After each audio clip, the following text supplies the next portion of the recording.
સ્ત્રી નિકેતન સંસ્થા ખાતે વેસ્ટેજ કચરામાંથી કમ્પોઝ ખાતર બનાવવાની જાણકારી આપતો સેમિનાર યોજાયો।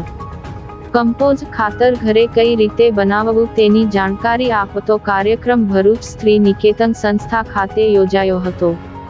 ભરૂચ સોનેરી મહેલ સ્થિત સ્ત્રી નિકેતન સંસ્થા દ્વારા કમ્પોઝ ખાતર ઘરે કઈ રીતે બનાવવું તેની જાણકારી આપતો સેમિનાર સ્ત્રી નિકેતન સંસ્થા ખાતે યોજાયો હતો। વેસ્ટેજ કચરામાંથી ખાતર કઈ રીતે બને તેનું ડેમોન્સ્ટ્રેશન અને માર્ગદર્શન ચંદ્રિકાબેન પંડિત અને બિજલબેન ટોપરાનીએ આપ્યું હતું।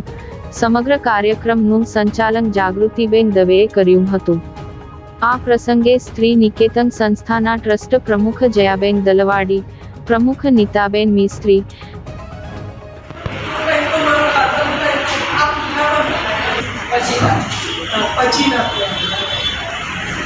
એટલે ખાલી બ્રાઉન કલરના જે હશે એ ફોટા લગાતા એમાં સેલોટેપને બધું કાઢીને કટકા કરીને એ નાખવાનું ને આ ચોમાસામાં કરવાનો વિચાર હોય તો અત્યારથી બધું એક કોથળા ભરીને સૂકા પાન ભેગા કરી દેવાનું બધું પાછળથી બધું